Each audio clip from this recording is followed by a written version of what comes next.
आपका हमारे खास पेशकश 3 बजे की 3 बड़ी खबरों में और मैं हूं आपके साथ सीमा चौधरी। 3 बजे की 3 बड़ी खबरों में बात करेंगे लगातार 3 महत्वपूर्ण विषयों पर और एक एक करके चर्चा करेंगे कि देश में क्या कुछ 3 महत्वपूर्ण खबरें हैं जो इस वक्त चर्चा में हैं।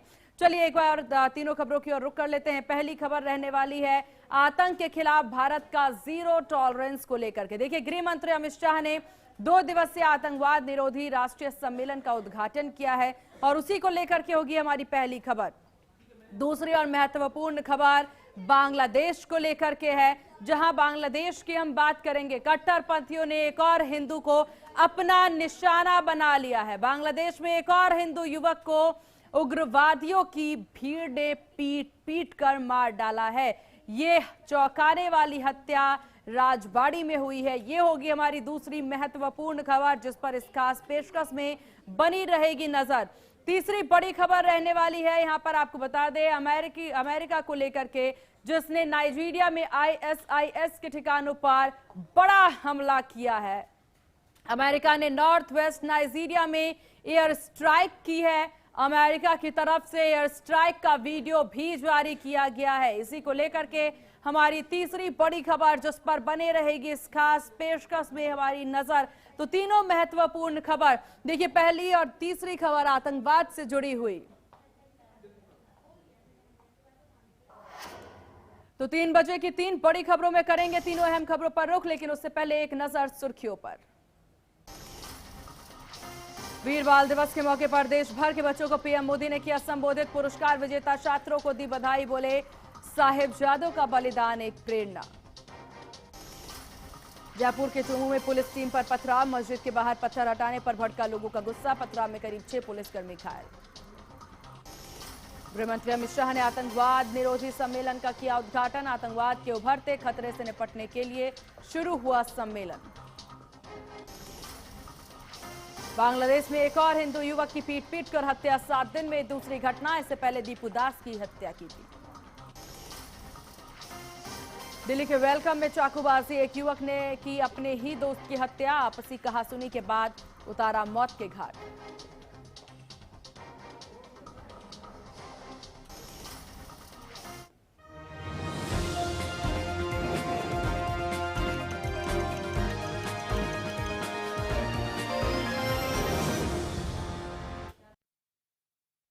खबरों पर नजर डालेंगे, लेकिन उससे पहले यहां से सीधे आपको देहरादून लिए चलते हैं, जहां वीर बाल दिवस पर सीएम का संबोधन।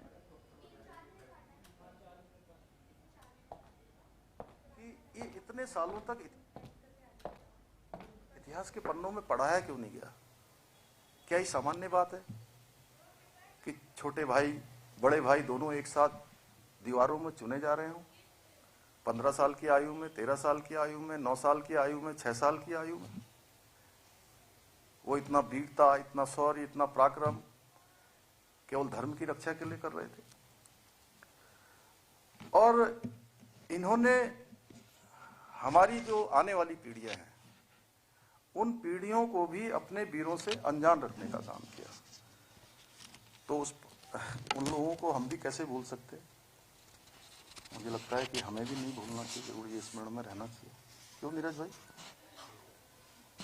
सही कह रहा हूँ सेक्रेटरी साहब? पर आज प्रधानमंत्री श्री नरेंद्र मोदी जी के नेतृत्व में देश में पहली बार वीर साहबजादों को उनका जो वास्तविक सम्मान था, वास्तविक इतिहास था, जो लोगों को पढ़ाया जाना चाहिए था, उसकी एक शुरुआत हुई है। और 26 दिसंबर को वीर बाल दिवस घोषित करके पूरे राष्ट्र को सिखों के गौरवशाली इतिहास से जोड़ने का काम हुआ है। यही फर्क है, जहां कुछ लोगों ने इतिहास को दबाया, वहीं प्रधानमंत्री मोदी जी के नेतृत्व में इतिहास को सम्मान दिया गया, देश और दुनिया के समक्ष रखा गया। जहां इन्होंने सिखों को घाव दिए, वहीं दूसरी ओर भाजपा ने, मैं चूंकि इस पार्टी में काम करता हूं इसलिए नहीं कह रहा हूं, लेकिन भारतीय जनता पार्टी ने सिखों के गौरव को हमेशा पहचान देने का काम किया। हमेशा अपने सभी कार्यक्रमों में उन सभी जो इतिहास था उस इतिहास को रखने का काम किया। और आज देश की जनता भी भली भांति समझ चुकी है कि जो पार्टी आस्था का सम्मान करे, जो पार्टी हमारे वीर बलिदानियों का सम्मान करे, कभी भी भारत की आत्मा की सम्मान न करे, वो कभी भी भारत की आत्मा की रक्षक नहीं हो सकती। भाइयों बहनों, आज हमारे बच्चों को भारत का सच्चा इतिहास पढ़ाया जा रहा है। वो इतिहास जिसे पहले की मुगलपंथी और तुष्टीकरण की राजनीति ने बरसों तक दबाने का प्रयास किया गया। केवल एक वोट बैंक को प्रमुखता दी गई, प्राथमिकता दी गई। आज आदरणीय प्रधानमंत्री जी के नेतृत्व में हम न केवल अपना जो गौरवशाली इतिहास है, न केवल उसको सजोने का कार्य कर रहे हैं, बल्कि वीर बलिदानियों के सपनों का भारत गढ़ने की दिशा में भी दृढ़ संकल्प लेकर आगे बढ़ रहे हैं। भाइयों बहनों, इस अवसर पर मैं सभी अभिभावकों और शिक्षकों से यह आह्वान करता हूं कि अपने बच्चों को वीर साहबजादों की गाथा अवश्य सुनाएं। कहानियां पहले के समय में हमारे बुजुर्ग लोग बहुत सुनाया करते थे, तो उसके कारण से बहुत ज्ञानवर्धन होता था उनका, कि कैसी कैसी चुनौतियां, कैसे कैसे कठिन समय, किस प्रकार की निर्दयता। जब आप कभी नानकमता साहब जाएंगे तो वहां पर एक पूरा का पूरा हॉल, उसमें जो चित्र लगाए गए हैं उस समय के, किस प्रकार से आरी चलाकर, किस प्रकार से पूरा का पूरा शरीर दो दो भागों में काट दिया जाता था, तेल का खौलते हुए कढ़ाई में डाल दिया जाता था, रेत में डाल दिया जाता था, गर्म रेत में। इस प्रकार की क्रूरता, और ऐसे समय में इन वीर साहबजादों का इस प्रकार का बलिदान, इसके बारे में हमारे जो बुजुर्ग लोग हैं, जो हमारे बड़े लोग हैं, उनको स्वयं भी ये इतिहास पढ़ना चाहिए, जानना चाहिए, और जानने के बाद अपने बच्चों को भी जरूर उनकी गाथाएं सुनानी चाहिए, ताकि हमारी आने वाली पीढ़ी भी अपनी धर्म पर, संस्कृति पर और जो परंपराएं हैं उन पर गर्व कर सके। मुझे पूरा विश्वास है कि आज वीर बाल दिवस के अवसर पर हमारे राज्य और देश के सभी बच्चे और युवा इन वीर बालकों से प्रेरणा लेकर राष्ट्र निर्माण में, समाज निर्माण में और स्वयं के व्यक्ति निर्माण में भी बहुत महत्वपूर्ण भूमिका निभाएंगे, और उत्तराखंड को देश का श्रेष्ठ राज्य बनाने का जो हमारा विकल्प रही संकल्प है, उस संकल्प को सिद्धि तक पहुंचाने में अपना योगदान सुनिश्चित करेंगे। इन्हीं शब्दों के साथ मैं पुनः वीर साहबजादों के बलिदान को नमन करते हुए अपनी वाणी को विराम देता हूँ। वाहेगुरु जी का खालसा, सत श्री अकाल। वाहेगुरु जी का खालसा, वाहेगुरु जी की। तो वीर बाल दिवस पर सीएम धामी कर रहे थे संबोधित। चलिए खबरों में आगे बढ़ते हैं और 3 बजे की 3 बड़ी खबरों की ओर रुख कर लेते हैं। बड़ी अहम खबर है बांग्लादेश से, जहां बांग्लादेश की गलियों में एक और हिंदू की खून की होली खेली गई है। अभी दीपू चंद्र दास की जलती हुई लाश की राख ठंडी भी नहीं हुई थी कि राजबाड़ी जिले से एक और रोंगटे खड़े कर देने वाली खबर सामने आई। महज 1 हफ्ते के भीतर दूसरे हिंदू युवक को भीड़ ने घेर करके मौत के घाट उतार दिया। अब इस घटना से जुड़ी जो डिटेल्स सामने आई है, उसके बाद यह साफ हो गया है कि कट्टरपंथियों ने पूरी साजिश के तहत इस मॉब लिंचिंग को अंजाम दिया है। इस बार हिंदू युवक पर उगाही का इल्जाम लगा करके हैवान टूट पड़े और उसे आखिरी सांस तक पीटते ही रहे।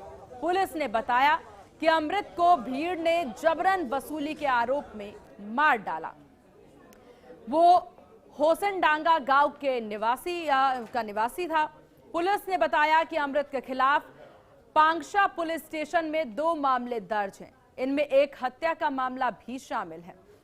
तो ये बड़ी जानकारी आपको दे दे, आखिरकार इस वक्त पूरा बांग्लादेश जो है वो हिंदू विरोधी रुख में क्यों नजर आ रहा है, ये एक बड़ा सवाल है। पहले दीपू और उसके बाद अब अमृत, आखिरकार किस तरह की समस्या है ये? दीपू के बाद अमृत की लिंचिंग की गई, मॉब लिंचिंग में उसे तब तक पीटा गया जब तक आखिरी सांस वो लेता रहा। उसके बाद उसे पीट पीट कर मौत के घाट उतार दिया गया। पुलिस के द्वारा कहा जा रहा है कि जबरन वसूली के आरोप जो हैं लगा करके उसे पीटा गया, उसे मारा गया। तो ये हिंदू विरोधी जो तस्वीर नजर आ रही है बांग्लादेश से, आखिरकार क्यों? बांग्लादेश में एक और मॉब लिंचिंग की एक खबर सामने आती है। हिंदू युवक को पीट पीट करके मार डाला गया। राजवाड़ी में अमृत मंडल की हत्या की गई है।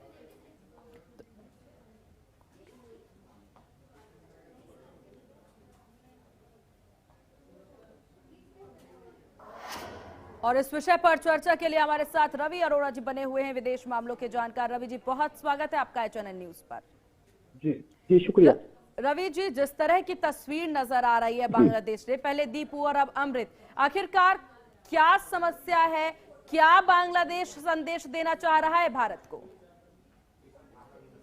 जी बिल्कुल, मुझे लगता है कि अगले माह फरवरी में जो है बांग्लादेश में चुनाव होने, 12 फरवरी तारीख तय हुई है।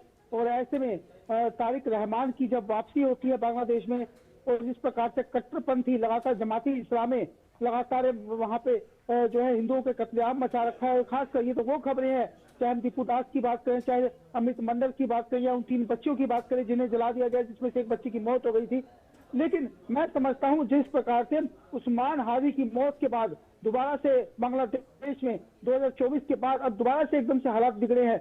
यह सारा जो माहौल तय किया गया है, मुझे लगता है क्योंकि आने वाले चुनाव को देखते हुए है, और उस्मान हादी की मौत को लेकर भारत के खिलाफ जो ट्रेंड चलाया जा रहा है, यह दिखा रहा है कि कहीं ना कहीं कट्टरपंथी इस्लामिक जो वहां पे जमाते हैं, वो कहीं ना कहीं पाकिस्तान और चीन के इशारे पर बांग्लादेश के अंदर एक नया माहौल बनाने की तैयारी कर रही है। जबकि तारिक रहमान ने वापसी आते ही जिस रैली को संबोधित किया, तो उन्होंने एक नए बांग्लादेश की बात की है। और मुझे लगता है कि जिस प्रकार से तारिक रहमान को लेकर, BNP को लेकर जो बातें होती रही हैं कि वो कम से कम भारत से अभी फिलहाल रिश्ते नहीं बिगाड़ेंगे, हो सकता है आने वाले टाइम में, क्योंकि लेकिन अभी फिलहाल क्योंकि इस्लामिक ताकतें जो वहां पर उभरी हुई हैं, जिस प्रकार से कत्लेआम मचा रखे हैं, क्या तारिक रहमान उनको रोक पाएंगे?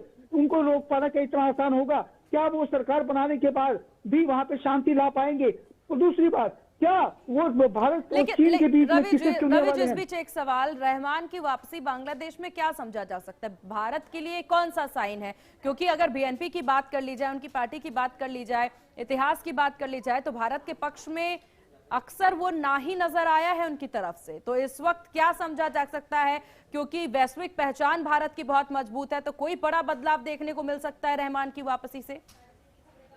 जी बिल्कुल, मैं समझता हूँ तारिक रहमान की वापसी से अभी फिलहाल हमें कोई उम्मीदें नहीं है। भारत को बहुत फूक कर भारत कदम रख रहा है, लेकिन यह भी सच्चाई है कि जिस तारिक रहमान की जो बात कर रहे हैं, जिस नए बांग्लादेश की बात कर रहे हैं, उसमें कहीं ना कहीं इस्लामिक ताकतों को, जो कट्टरपंथी ताकतें हैं, उनके खिलाफ ही उनको लड़ना है। लेकिन क्या अगर 12 फरवरी को चुनाव नहीं होते तो क्या वो आवामी लीग के साथ ही विरोध करेंगे? और अगर चुनाव होते हैं और वो जीत जाते हैं तो क्या वो इन कट्टरपंथियों को रोक पाएंगे? अगर नहीं रोक पाते हैं तो कहीं ना कहीं वो उनको इनका हिस्सा बनना पड़ेगा। जमात इस्लामी के साथ भी हो सकता है वो आने वाले टाइम में गठबंधन करते हैं।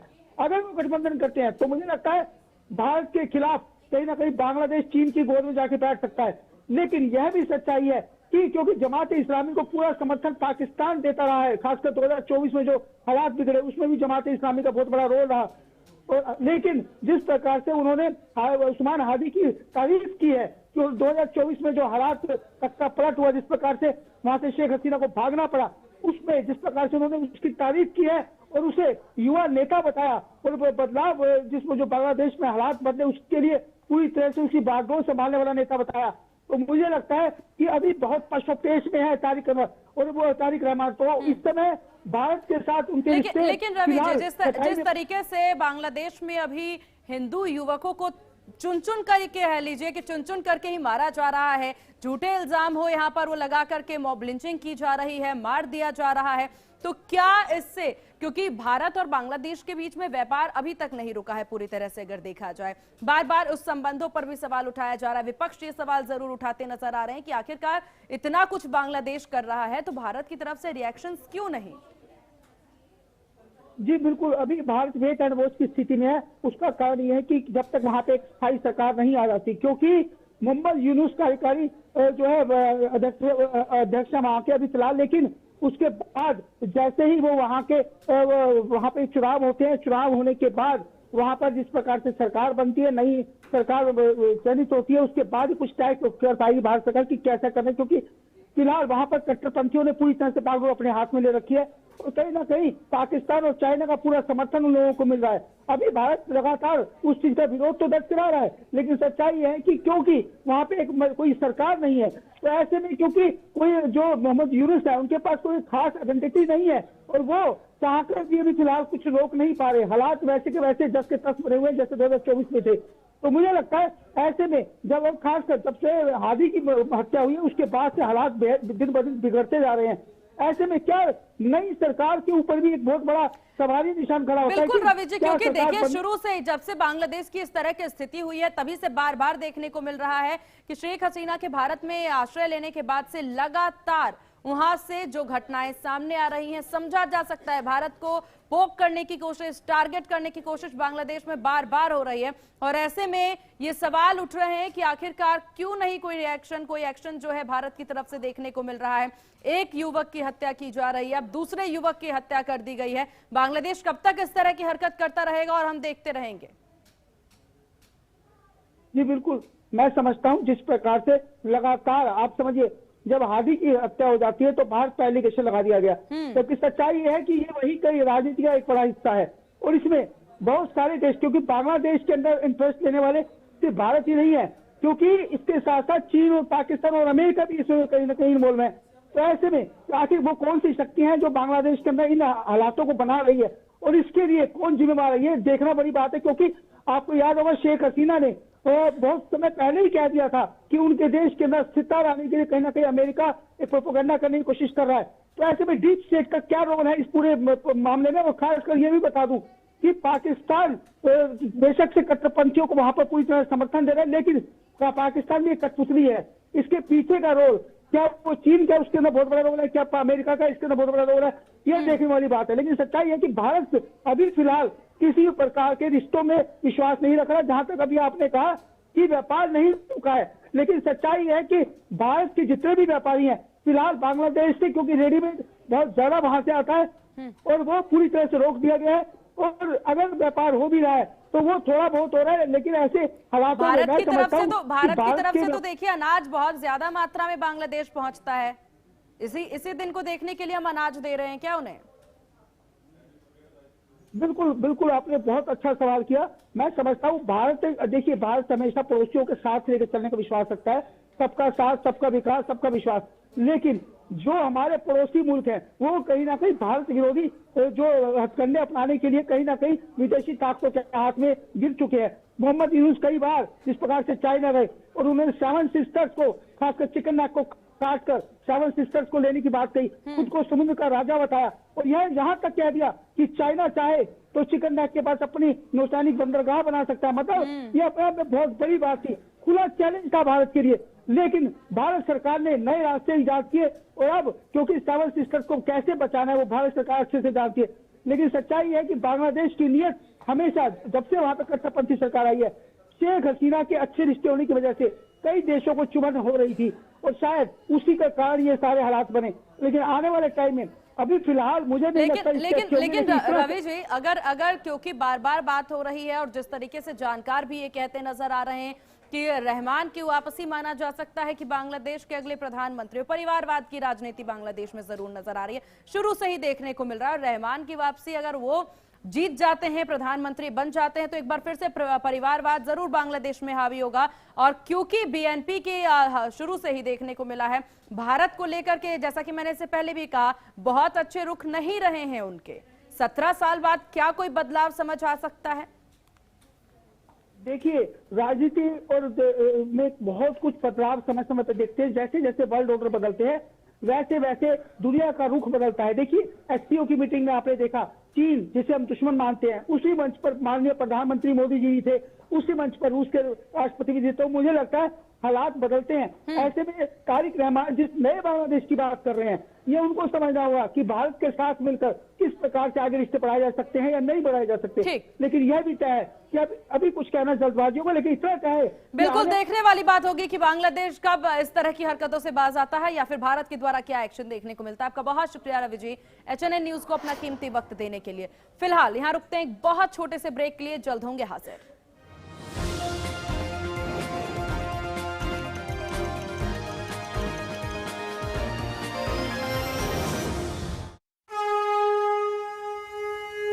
प्राचीन तमिल साहित्य में जीवंत त्रिपुरारी की नगरी काशी में संस्कृति का अद्भुत समागम।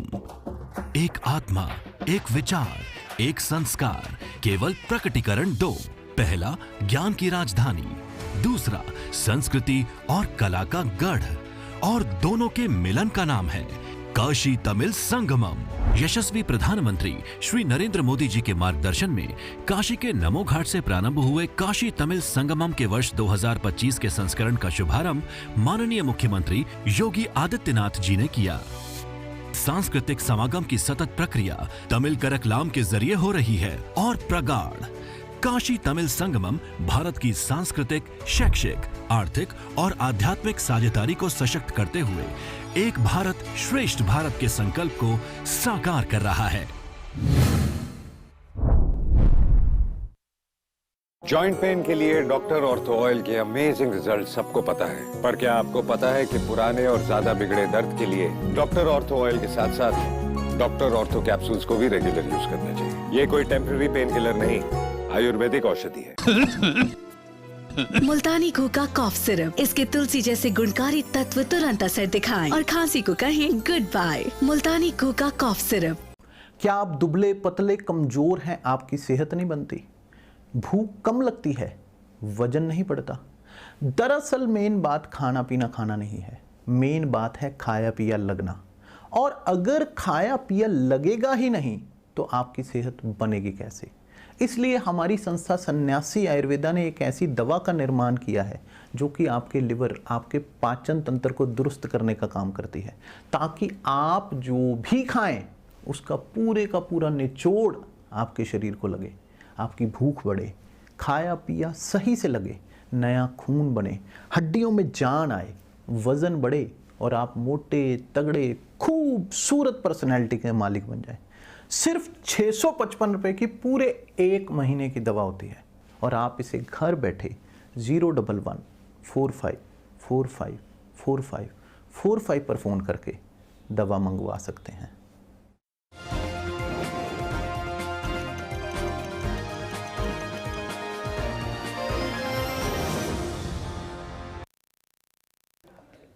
और ब्रेक के बाद एक बार फिर से स्वागत है आपका। चलिए अगली खबर की ओर कर लेते हैं रुक। जहां क्रिसमस की रात नाइजीरिया में कोहराम मच गया। अमेरिका के मिसाइल और बम ISIS के ठिकानों पर काल बनकर के गिरे। खुद अमेरिकी राष्ट्रपति डोनाल्ड ट्रंप ने ऐलान किया कि अमेरिका ने नाइजीरिया के भीतर आतंकी संगठन ISIS के ठिकानों पर एयर स्ट्राइक की। अमेरिका ने नाइजीरिया में Islamic state of Iraq and Syria के ठिकानों को निशाना बनाते हुए शक्तिशाली और घातक हमला किया है। दरअसल क्रिसमस की रात को अमेरिकी हमले का कनेक्शन ईसाइयों से है। अमेरिका ने नाइजीरिया में क्रिसमस की रात ISI के ठिकानों पर जोरदार हवाई हमला किया।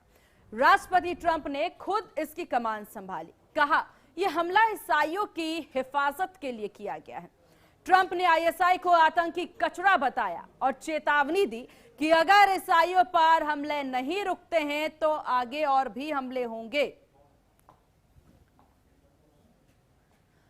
और इस विषय पर चर्चा के लिए हमारे साथ group captain doctor DK Pandey ji बने हुए हैं, रक्षा विशेषज्ञ हैं। सर, आप बहुत स्वागत है आपका DK पांडे जी HNN न्यूज पर।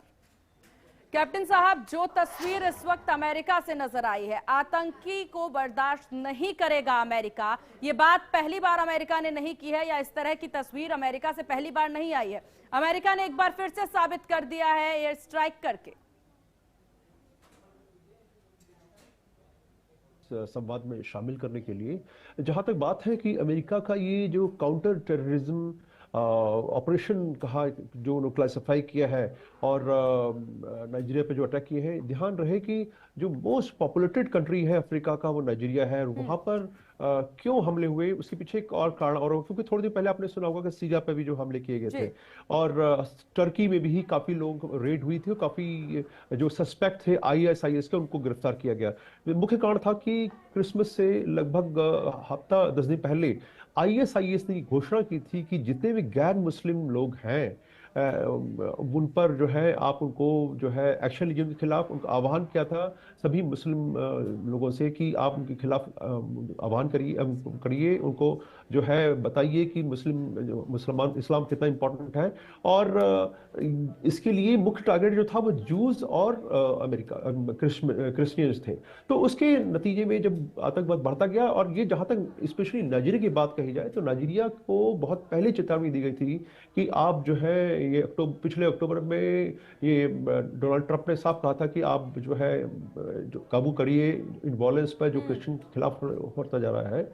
और अभी जो आक्रमण किया गया ये कहकर का किया गया कि ये जो वॉयलेंस है क्रिश्चियन के खिलाफ, क्रिश्चियनिटी के खिलाफ जो क्रिश्चियन लोग हैं उन पर रोक लगाने में वहां की सरकार नाकामयाब है। लेकिन कैप्टन साहब, जब अमेरिका जवाबी कार्रवाई करता है तो बहुत अच्छा, कोई और देश जवाबी कार्रवाई कर दे तो अमेरिका सफेद झंडा लेकर के शांति के प्रस्ताव की बात करना शुरू कर देता है। देखिए मजेदार चीज है कि बिल्कुल आप सही कह रहे हैं कि उनकी जो नीति है वो बिल्कुल अलग है, उनके जो है स्वार्थ किसमें निहित है उसके हिसाब से उनकी जो है विदेश नीति का पालन होता है। उनका देखिए एक तरफ जहां वो बोलते हैं कि रशिया यूक्रेन के अंदर दोनों जो है युद्ध रोकें, और यहाँ पर जो है वो खुद एयर स्ट्राइक कर रहे हैं, तो उसके पीछे बहुत सारे उद्देश्य हैं। अब जहां बात है कि नाइजीरिया में ऐसा क्या है जिसपे जो अमेरिका का बहुत इंटरेस्ट आ रहा है, उसमें मुख्य कारण है कि जिस प्रकार से चीन ने अपने व्यापार क्षेत्र को और उनके साथ आर्थिक जो सहयोग की परंपरा बढ़ाई है वो एक सीमा से बहुत ज्यादा है, और अमेरिका ये सोच रहा है भाई कि चीन का जो है महत्व वहां पर बढ़ता जा रहा है और वो निकलता जा रहा है। ध्यान रहे कि अमेरिका जो है वो काफी मात्रा में उनको एड देता है, $930 मिलियन जो है उनको इकोनॉमिक इंप्रूवमेंट के लिए दिया था, उनके हेल्थ इश्यूज के लिए $5.1 बिलियन का जो उन्होंने सपोर्ट दिया, एड दिया। तो वो कहता है मैं आपको एड दे रहा हूं और आप जो है मेरी जगह जो है आप चाइना के साथ दोस्ती बढ़ा रहे हैं। अब चाइना और ये अमेरिका दोनों क्यों इंटरेस्टेड है? मुख्य कारण है कि वहां पर यूरेनियम, लिथियम और बहुत सारे ऐसे मिनरल्स हैं जिनको की दरकार है पूरे विश्व में हर देश को, क्योंकि जितने भी डेवलपिंग कंट्रीज हैं उनको इन सब चीजों की जरूरत है। चीन की खासतौर पर इसमें कोशिश है कि वो ज्यादा से ज्यादा मटेरियल अपनी तरफ कर सके। आपका बहुत शुक्रिया सर, HNN न्यूज को अपना कीमती वक्त देने के लिए, चर्चा में शामिल होने के लिए। तो 3 बजे की 3 बड़ी खबरों में हमने तीनों अहम खबरों पर नजर डाला, और इसी के साथ इस खास पेशकश में बस इतना ही। बने रहिए HNN न्यूज के साथ। नमस्कार।